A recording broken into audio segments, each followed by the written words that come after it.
اعوذ باللہ من الشیطان الرجیم بسم اللہ الرحمن الرحیم الحمد للہ رب العالمین الرحمن الرحیم مالک یوم الدین ایاک نعبد و ایاک نستعین اہدنا الصراط المستقیم صراط الذین انعمت علیہم غیر المغضوب علیہم ولا الضالین بسم اللہ الرحمن الرحیم۔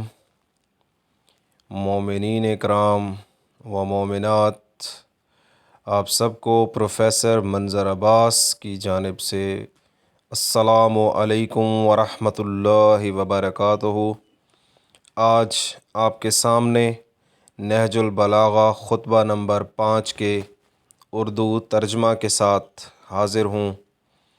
یہ جو خطبہ ہے آپ علیہ الصلاۃ والسلام نے حضرت محمد مصطفیٰ صلی اللہ علیہ وآلہ وسلم کی وفات کے بعد ارشاد فرمایا، جب عباس اور ابو سفیان نے آپ سے بیعت لینے کا مطالبہ کیا تھا۔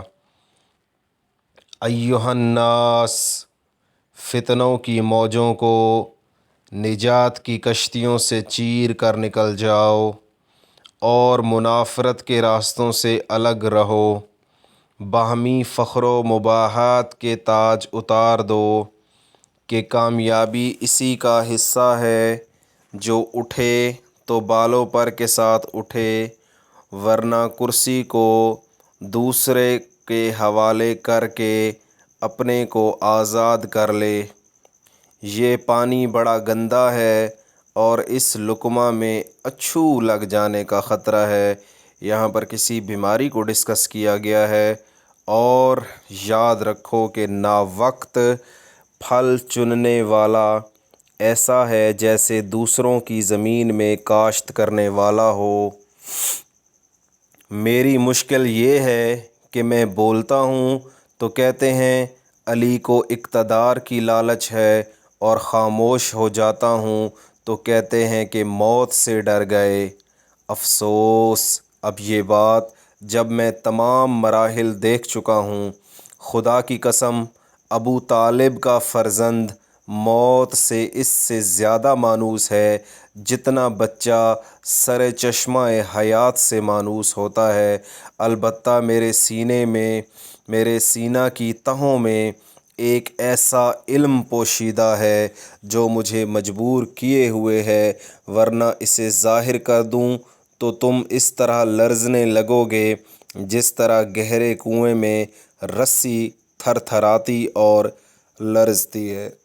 تو مومنین، اللہ پاک ہمیں یہ خطبہ سننے کی توفیق عطا فرمائے اور اس پر عمل کرنے کی توفیق عطا فرمائے۔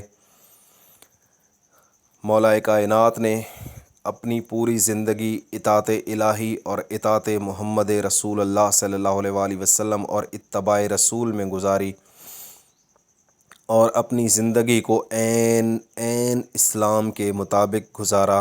اور جب آپ شہید ہوئے تو آپ کے